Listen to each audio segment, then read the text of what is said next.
Sir Edmund Blackwood rode through the dense oak forest that bordered his modest castle lands in the Yorkshire Dales. The autumn of 1247 had painted the leaves in brilliant shades of gold and crimson, and the crisp morning air carried the scent of wood smoke from distant villages. His destrier, a sturdy bay mare named Gwendolen, picked her way carefully along the narrow hunting path. Edmund was not hunting for sport this day.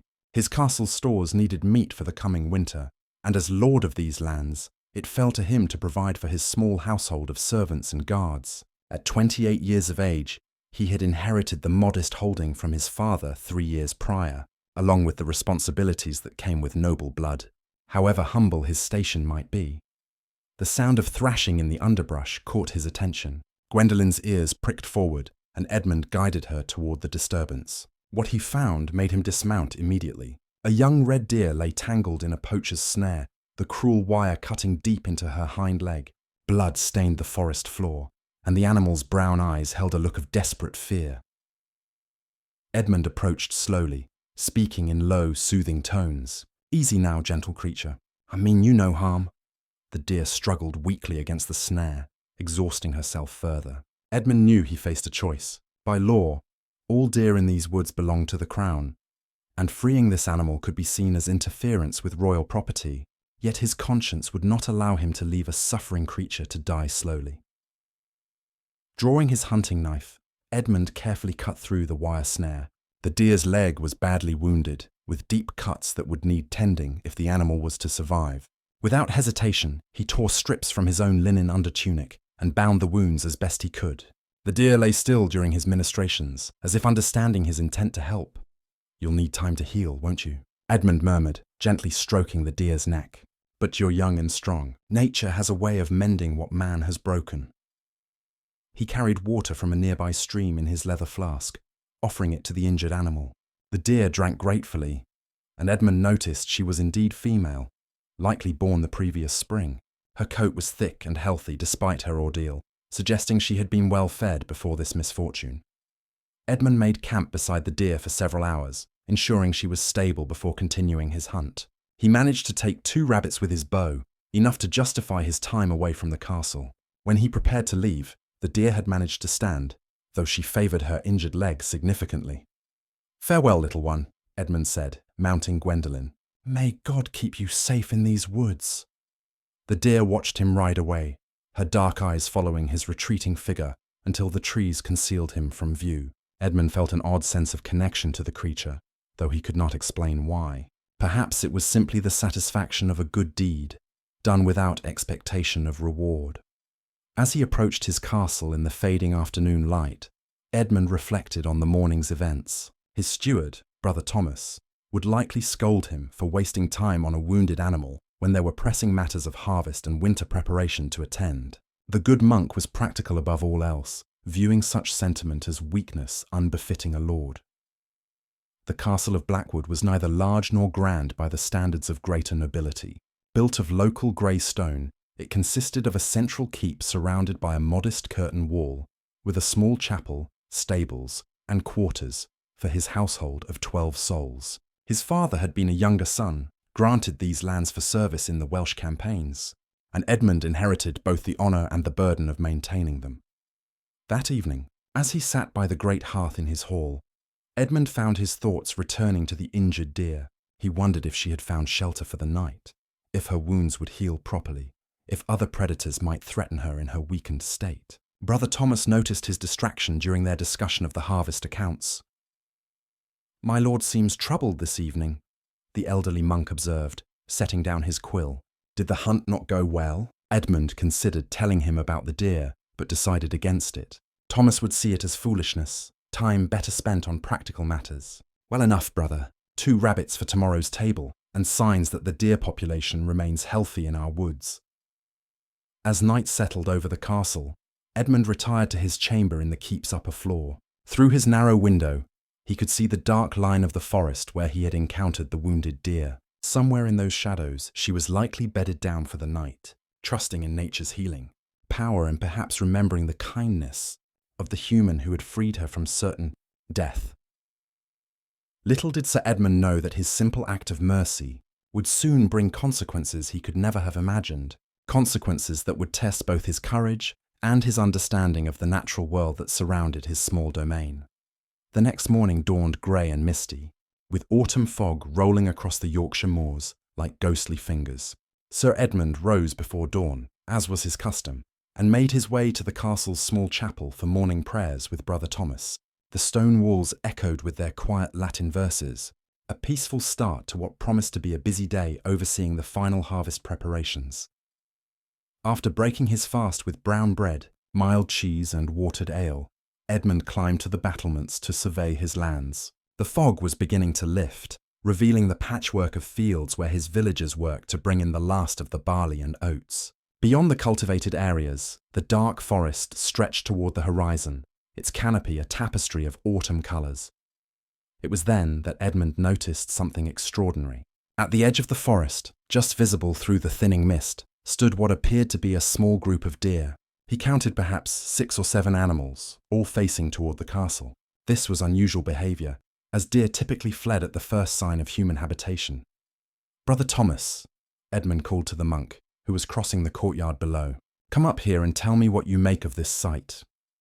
The elderly monk climbed the stone steps, his brown robes rustling against the walls. When he reached the battlements, Edmund pointed toward the forest edge. Brother Thomas squinted in the morning light, then crossed himself quickly. "By the saints," the monk murmured, "I have never seen such a thing in all my years. Deer do not gather so boldly near human dwellings. Perhaps they sense the approach of harsh weather." Edmund studied the animals more carefully. Even at this distance, he could make out their forms clearly as the fog continued to dissipate. They stood motionless, like sentinels, their attention focused entirely on the castle. Among them, he thought he could distinguish a smaller figure that might be the young doe he had helped the previous day. "Shall I send the guards to drive them away, my lord?" Brother Thomas asked. "They might damage the remaining crops if they venture closer." "No," Edmund replied quickly, though he could not explain his reluctance. "Let them be for now. They seem content to simply watch from a distance." As the morning progressed, word of the unusual gathering spread throughout the small castle community. The grooms in the stable whispered about it while tending the horses. The kitchen maids paused in their work to peer through windows. Even the guards on duty found excuses to glance toward the forest edge where the deer maintained their vigil. Edmund went about his daily duties, meeting with his reeve to discuss the harvest progress and settling a minor dispute between 2 tenant farmers over boundary markers. Yet his attention kept returning to the mysterious gathering at the forest's edge. Each time he looked, the deer remained in place, their number seemingly unchanged. By midday, when the sun had burned away the last of the morning fog, Edmund could see the animals with perfect clarity. There were indeed 7 deer, ranging from a magnificent stag with a full set of antlers to several younger does. They had arranged themselves in what almost seemed like a deliberate formation, with the larger animals positioned protectively around the smaller ones. The castle's inhabitants began to take notice of their lord's preoccupation with the deer. Some of the older servants whispered among themselves, recalling ancient tales their grandmothers had told about forest spirits and woodland omens. Brother Thomas, ever practical, suggested that perhaps the animals were simply seeking salt, which deer were known to crave. "There are natural salt licks deeper in the forest," Edmund pointed out. "Why would they come so close to human habitation for something they can find elsewhere?" The monk had no ready answer for this question. He busied himself with his ledgers, recording the day's activities and preparations for winter storage. Yet Edmund noticed that Brother Thomas also found frequent reasons to glance toward the forest throughout the afternoon. As evening approached, Edmund made a decision that surprised even himself. He ordered his groom to saddle Gwendolen, announcing his intention to ride out toward the deer. Brother Thomas protested, concerned for his lord's safety in approaching wild animals, but Edmund was resolute. "They show no signs of aggression," he reasoned. "Indeed, they seem almost expectant. I would know what draws them to remain so near our walls." Edmund rode slowly across the fields, his horse's hooves making soft sounds in the damp earth. The deer watched his approach without fleeing, which was remarkable behaviour for creatures typically so wary of humans. As he drew nearer, Edmund could see that his suspicion was correct. Among the group stood the young doe he had aided the previous day. Her wounded leg appeared to be healing well. though she still favoured it slightly. The makeshift bandages Edmund had applied were gone, likely removed by the deer's own ministrations. But the wounds seemed clean and showed no signs of festering. She stood in the centre of the group, as if she held some position of importance among them. When Edmund was perhaps 30 paces away, he dismounted and approached on foot. The deer remained calm, though alert. Their dark eyes followed his every movement, but there was no fear in their gaze, only a kind of patient watchfulness that sent an odd chill down Edmund's spine. The young doe stepped forward slightly, separating herself from the group. She looked directly at Edmund, and he felt again that strange sense of connection he had experienced in the forest. It was as if she was trying to communicate something beyond the capacity of animal and human to share. Edmund stood quietly for several long minutes, studying the remarkable scene before him. 7 wild deer, standing peacefully in the open, showing no inclination to flee from a human presence. It defied everything he knew about the natural behaviour of such creatures. As darkness began to fall, Edmund finally remounted Gwendolen and rode slowly back to the castle. The deer watched his departure but made no move to follow or disperse. When he looked back from the castle gates, they were still there, silhouetted against the darkening sky like ancient guardians keeping watch over his small domain. That night, Edmund found sleep elusive, his mind turning over the day's strange events and wondering what the morning might bring. Dawn brought no relief from the mystery that had settled over Blackwood Castle. If anything, the situation had become more perplexing. When Sir Edmund climbed to the battlements for his morning survey of the lands, he discovered that the deer gathering had grown significantly during the night. Where 7 animals had stood the evening before, now at least 15 deer occupied the meadow at the forest's edge. The new arrivals had arranged themselves in a loose semicircle, all facing the castle. Among them were does with their nearly grown fawns from the spring birthing, several young stags with modest antlers, and even a few elderly animals whose greying muzzles spoke of many winters survived. At the centre of this remarkable assembly, the young doe Edmund had rescued stood as clearly as before, her healing leg bearing her weight with increasing confidence. Brother Thomas joined Edmund on the battlements, carrying a steaming bowl of porridge for his lord's morning meal.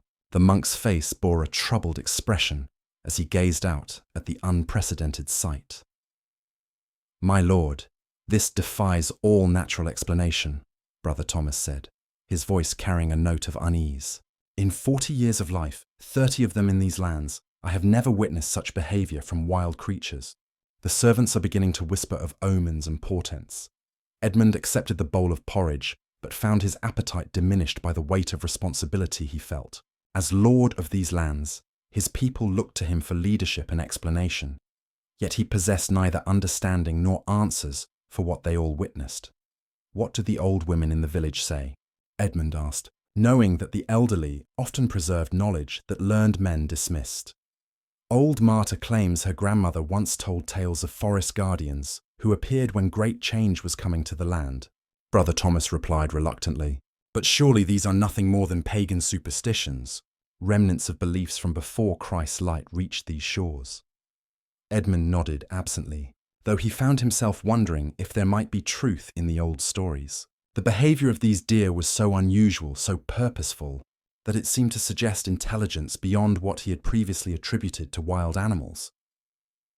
Throughout the morning, the castle's daily routines continued, but with constant interruptions as people found excuses to observe the deer gathering. The cook complained that her kitchen maids spent more time at windows than at their tasks. The guards on the walls stood transfixed for long periods, neglecting their proper duties of watching for human threats. Edmund decided to send his most trusted man-at-arms, Sergeant William, to the nearest village to gather information. Perhaps someone had heard tales of similar occurrences, or could offer practical explanations for the deer's behaviour. William, a grizzled veteran of the Welsh campaigns who had served Edmund's father faithfully, accepted the task without question, though Edmund could see scepticism in the older man's eyes.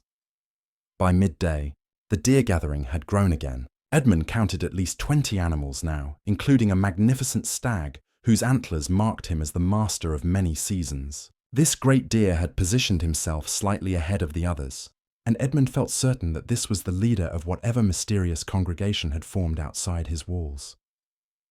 The arrival of the great stag seemed to signal a change in the atmosphere around the castle. The other deer showed him obvious deference, stepping aside when he moved among them, following his gaze when he looked toward the castle walls. His presence brought a sense of ancient dignity to the gathering that Edmund found both impressive and slightly unsettling. Sergeant William returned in the afternoon with disturbing news from the village. Several of the older inhabitants recalled stories of deer gatherings that had occurred decades earlier, always preceding significant events. One elderly man remembered his father speaking of a similar occurrence in the year before the Great Plague had swept through the northern counties, taking nearly half the population of their village. "The old ones say it means change is coming." "My lord," William reported, his weathered face grave.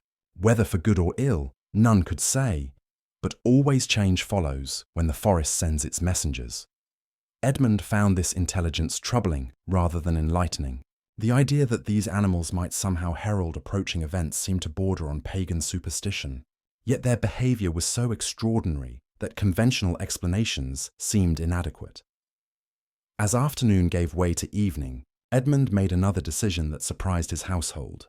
He ordered his groom to prepare Gwendolen again, but this time he also instructed the kitchen to prepare a bundle of food: fresh bread, apples from the castle's small orchard, and vegetables from the garden. "My lord surely does not intend to feed wild animals," Brother Thomas protested. "Such actions might encourage them to remain, or even to approach the castle itself." "Perhaps that is not something to be feared," Edmund replied, though he was not entirely certain of his own reasoning. "These creatures have shown no aggression, no threat to our people or property. If they seek something from us, perhaps we should discover what that might be." Edmund rode out as the sun touched the horizon, painting the sky in shades of gold and crimson that matched the autumn leaves. The deer watched his approach with the same calm attention they had shown the previous evening. When he dismounted and walked toward them, carrying his offering of food, several of the animals actually stepped closer rather than retreating. The young doe he had rescued moved to the front of the group, and Edmund placed the food on the ground before her. She lowered her head to sniff the offerings, then looked up at him with those intelligent dark eyes that seemed to hold depths of meaning he could not fathom. Other deer approached cautiously and began to sample the food Edmund had brought. They ate with a delicate grace that seemed almost ceremonial, as if this sharing of sustenance carried significance beyond simple feeding. The great stag stood apart, watching the proceedings with an air of solemn approval. As darkness fell and Edmund prepared to return to the castle, he noticed that more deer were emerging from the forest. Their numbers continued to grow, and he began to wonder just how many animals might eventually gather in response to whatever call or instinct had drawn them to his lands. That night, Edmund found himself torn between wonder at the extraordinary events unfolding outside his walls and growing concern about what they might portend for his people and his responsibilities as their lord. The third morning after the deer gathering brought with it a cold drizzle that turned the castle courtyard into a maze of muddy puddles. Sir Edmund woke to the sound of his chamberlain, Hugh, knocking urgently at his door. The young man's face was pale with excitement when Edmund admitted him to the chamber. "My lord, you must come to the battlements immediately," Hugh said, his voice trembling slightly. "The deer, there are so many now, and something else has happened during the night." Edmund dressed quickly and followed Hugh up the narrow stone steps to the castle's highest point. What he saw when he emerged onto the battlements made him catch his breath. The meadow at the forest's edge was now filled with deer. He estimated at least 50 animals, perhaps more. They had arranged themselves in concentric circles around the young doe he had rescued, creating a living mandala of brown and white forms against the grey morning landscape. But it was not the increased numbers that had so disturbed Hugh. At the very centre of the gathering, lying peacefully beside the wounded doe, was a massive wolf.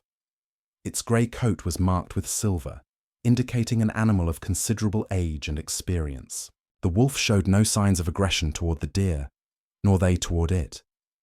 Instead, the natural enemies seemed to exist in perfect harmony, as if some greater purpose had suspended the ancient laws of predator and prey.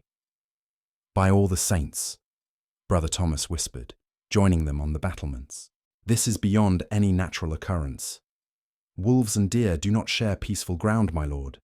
This speaks of something I dare not name." Edmund stared at the unprecedented scene, his mind struggling to comprehend what his eyes clearly showed him. The wolf was magnificent, clearly an alpha male whose presence commanded respect even from creatures it would normally hunt. Yet it lay calmly among the deer, its yellow eyes occasionally turning toward the castle, as if it too awaited some signal or response. The sight drew every member of the castle household to windows and walls. The kitchen staff abandoned their morning preparations, the stable boys left their horses untended, and even the guards forgot their posts to witness this marvel. Edmund realized he needed to maintain order before panic or wild speculation took hold of his people. "Return to your duties, all of you," he commanded, his voice carrying across the courtyard. "We face no threat from these creatures. They have shown only peaceful intent, and we shall respond in kind." Despite his outward calm, Edmund felt deeply troubled by these developments. The arrival of the wolf suggested that whatever force or instinct had drawn the deer to his castle was now affecting other forest creatures as well. He wondered what other animals might appear, and whether his small domain was becoming the center of some natural phenomenon beyond his understanding. Sergeant William approached the battlements, his expression grim. "My lord, riders approach from the south, 3 men bearing the colours of Lord Aldric of Ravenshollow." Edmund's attention was immediately diverted from the animal gathering to this new concern. Lord Aldric controlled lands 3 days' ride to the south, and he was known throughout the region as a harsh and ambitious man who frequently pressed claims against his smaller neighbours. Edmund had managed to avoid conflicts with Aldric thus far, but he knew the peace was fragile. "Prepare to receive them in the hall," Edmund ordered. "Have the cook prepare what hospitality we can offer, and ensure our own men are present, but not openly armed." As Edmund descended from the battlements, he caught a final glimpse of the deer and wolf gathering. The great stag had moved closer to the wolf, and the 2 magnificent creatures seemed to be regarding each other with mutual respect. Whatever message these animals carried, Edmund sensed that it was becoming more urgent with each passing hour. The riders from Ravenshollow entered the castle courtyard shortly before midday. Their leader was Sir Marcus, Lord Aldric's eldest son and heir, a man known for his skill with sword and his appetite for conflict. He was accompanied by 2 men-at-arms, whose bearing suggested considerable military experience. "Sir Edmund," Marcus said as he dismounted in the courtyard, his voice carrying barely concealed contempt. "My father sends greetings and requests your immediate attention to a matter of mutual concern." Edmund received the visitors in his modest, great hall, with Brother Thomas at his side, and Sergeant William standing discreetly near the entrance. The contrast between his simple castle and the fine clothing and weapons of his visitors was not lost on him, nor was it intended to be. "You are welcome in my hall, Sir Marcus," Edmund replied formally. "What matter brings you so far from your own lands?" Marcus accepted a cup of wine but barely tasted it before launching into his purpose. "Strange reports have reached my father's ears, Sir Edmund. Tales of unnatural gatherings in your lands, of creatures behaving contrary to God's design. Some whisper of witchcraft or pagan practices that might explain such phenomena." Edmund felt a chill that had nothing to do with the damp autumn air. Accusations of witchcraft or heresy could provide ambitious neighbours with excuse for military action, especially against a lord with limited resources to defend himself. "I have observed unusual behaviour among the forest animals," Edmund admitted carefully, "but nothing that suggests supernatural influence. Perhaps the approaching winter drives them to seek shelter near human habitation." "Perhaps," Marcus replied, though his tone suggested he found this explanation inadequate. "My father is concerned that such disturbances might affect the stability of the entire region. He offers his assistance in investigating and resolving whatever forces may be at work." Edmund understood the true meaning behind this offer. Lord Aldric sought excuse to extend his influence into Blackwood lands, using the deer gathering as justification for intervention. The arrival of the wolf that morning had only made the situation more precarious. "I appreciate your father's concern," Edmund said diplomatically, "but I believe the situation requires careful observation rather than hasty action. These creatures have shown no aggression toward my people or property, Marcus set down his wine cup with deliberate force. "My father hoped you would see reason, Sir Edmund. He will be disappointed to learn that you refuse his generous offer of aid." The threat in his words was barely veiled. As the afternoon wore on, Edmund found himself caught between the growing mystery outside his walls and the political danger represented by his unwelcome guests. The deer and wolf continued their vigil at the forest's edge, while inside the castle, Marcus and his men made it clear they intended to remain until the situation was resolved to Lord Aldric's satisfaction. That evening, as Edmund stood once again on the battlements watching the animal gathering, he realized that forces beyond his control were converging on his small domain, and the choices he made in the coming days would determine not only his own fate, but the fate of all those who depended on him. The fourth dawn brought with it a revelation that would change everything Sir Edmund thought he knew about the mysterious gathering outside his castle.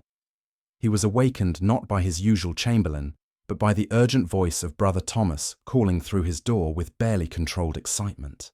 "My lord, you must come quickly to the chapel. There is something you need to see, something that may explain everything that has transpired these past days."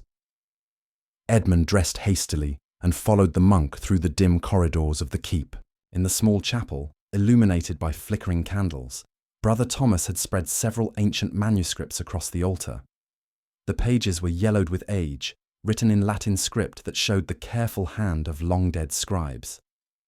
"I have spent the night searching through the oldest records in our library," Brother Thomas explained, his scholarly excitement overcoming his usual caution. "These texts came with the church holdings when your grandfather first claimed these lands.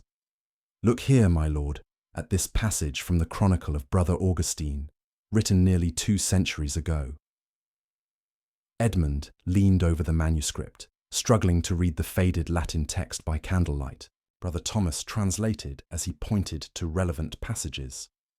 Brother Augustine writes of a time when the forest spirits chose a guardian among men, one who had shown mercy to their creatures without thought of reward. He describes a gathering of woodland animals that came to witness and protect this chosen guardian during a time of great trial. The implications of these words struck Edmund like a physical blow. The rescued deer, the growing assembly of animals, the arrival of the wolf, all of it suddenly took on new meaning within the context of this ancient account. "There is more. My lord," Brother Thomas continued, turning to another page. "Augustine records that such gatherings occurred only when the chosen guardian faced threats that could not be overcome by mortal strength alone. The animals came not as supplicants, but as allies, bound by laws older than human understanding." Edmund straightened slowly, his mind racing through the events of recent days. Sir Marcus and his men remained in the castle as unwelcome guests, their true purpose becoming clearer with each passing hour. Lord Aldric sought any excuse to claim Blackwood lands, and the unusual animal gathering provided perfect justification for accusations of witchcraft or pagan practices. "Brother, you realize what this means?" Edmund asked quietly. "If these old tales hold truth, then the animals gather because they sense I will need their protection. But protection from what?" Their conversation was interrupted by urgent knocking at the chapel door. Sergeant William entered, his face grave with news that Edmund had been dreading. "My lord, more riders approach from the south. Lord Aldric himself leads them, with at least 20 men-at-arms. They will arrive within the hour." Edmund felt the weight of destiny settling upon his shoulders. The pattern described in the ancient chronicle was repeating itself, and he found himself cast in the role of the guardian whether he had chosen it or not. The animals outside his walls had somehow sensed the approaching threat, and had come to offer whatever aid creatures of the forest could provide to a human protector. "Sergeant, how many men do we have available for defence?" Edmund asked, though he already knew the answer would be insufficient. 8 men-at-arms, my lord, plus myself. The castle walls are strong, but we cannot withstand a prolonged siege with such numbers." Edmund nodded grimly. Against Lord Aldric's force, conventional military resistance would be futile. Yet as he considered his options, he found himself remembering the calm intelligence in the eyes of the deer he had rescued, the dignified bearing of the great stag. the powerful presence of the wolf that had joined their vigil. Brother Thomas, these manuscripts, do they say how the forest creatures aided their chosen guardian in times past? The monk searched through the pages frantically. Here, my lord, Augustine writes that the animals served as messengers and watchers, carrying word of approaching dangers across vast distances, faster than any human rider. He also mentions that their presence itself held power, for even the most hardened warriors were unsettled by displays of nature's harmony. As if summoned by their discussion, a commotion arose in the courtyard outside. Edmund hurried from the chapel to find his people gathered at windows and doorways, all staring toward the forest edge. The deer gathering had transformed overnight into something unprecedented. Hundreds of animals now filled the meadow. Deer of all ages, several more wolves, foxes, badgers, and even birds that perched in perfect formation along the forest's edge. Sir Marcus and his two companions stood in the courtyard, their faces pale with something that might have been fear. Even hardened warriors could be shaken by sights that defied natural order, and the vast assembly of forest creatures certainly qualified as such a sight. "What manner of sorcery is this?" Marcus demanded, his voice higher than normal. "No mortal man commands such obedience from wild beasts without trafficking in dark arts." Edmund realized that the animals had provided him with an unexpected advantage. Lord Aldric's accusations of witchcraft now seemed to cut both ways.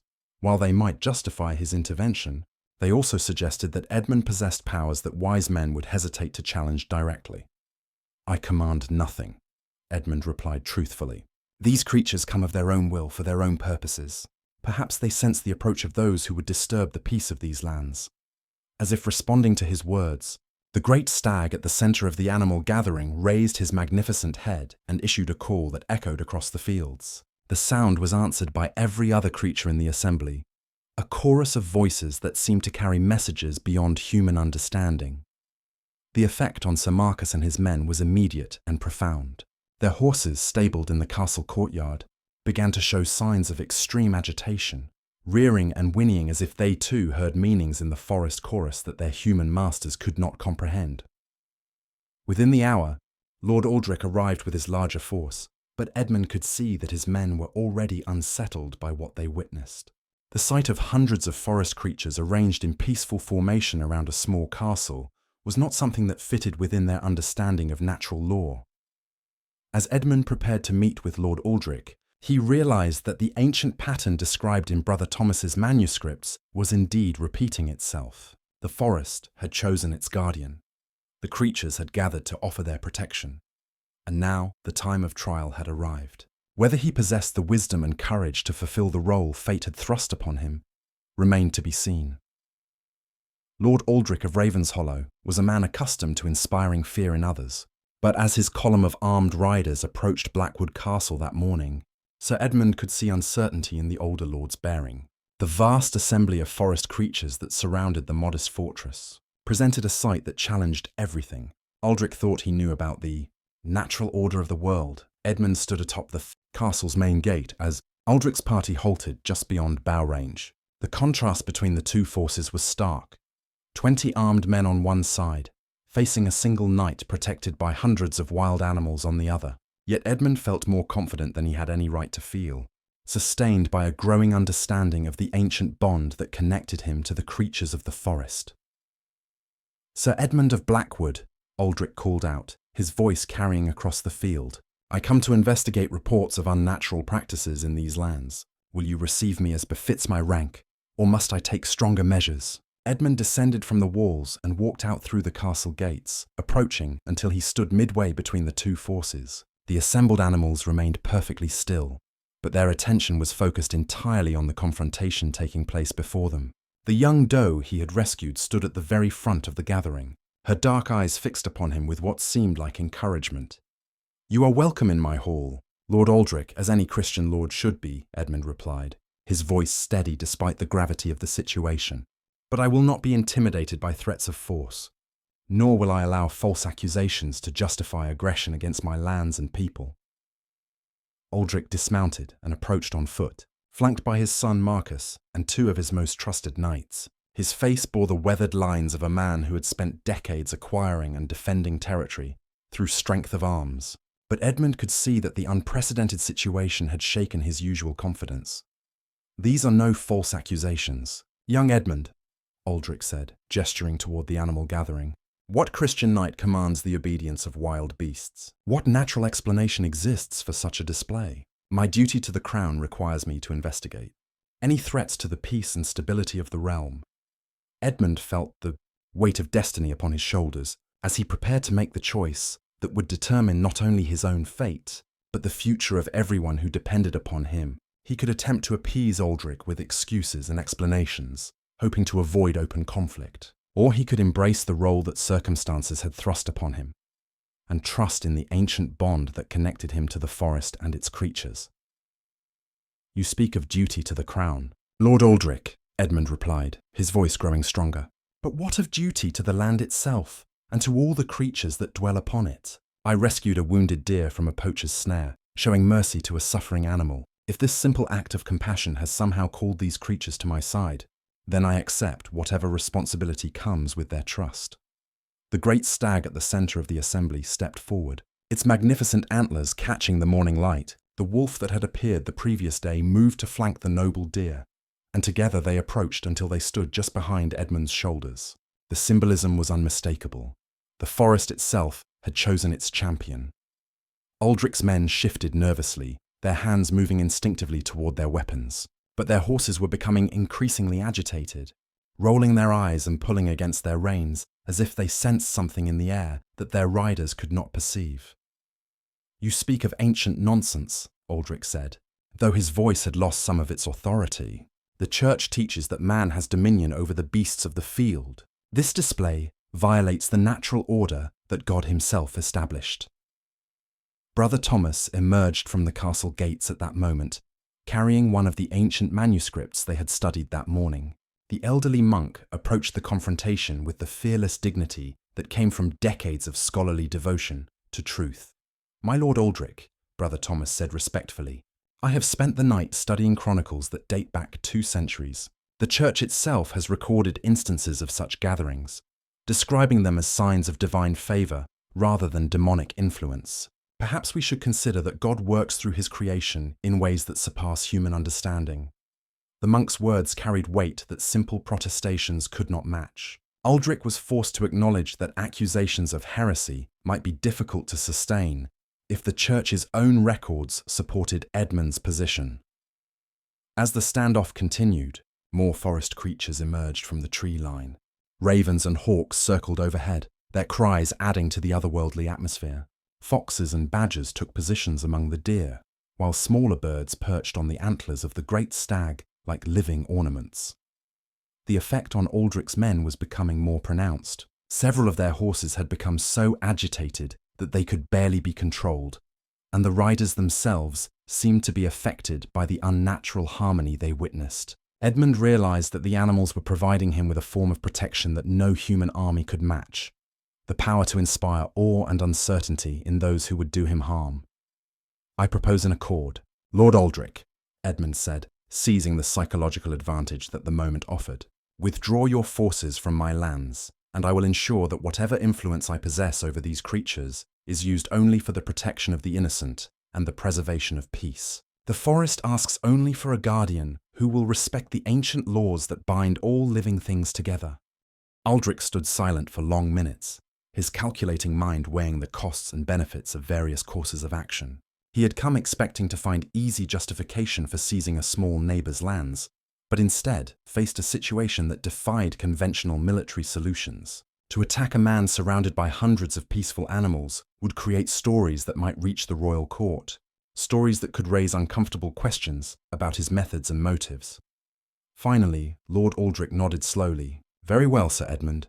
You may keep your woodland allies and your mysterious guardianship. But know this, I will be watching these lands closely. Any sign that your arrangement threatens the stability of the region, and I will not hesitate to act." As Aldric and his men withdrew, the assembled animals began to disperse gradually, returning to the forest from which they had come. But the young doe remained, approaching Edmund one final time. She looked up at him with those intelligent dark eyes, and Edmund felt certain that she was offering thanks for the mercy that had started this extraordinary chain of events.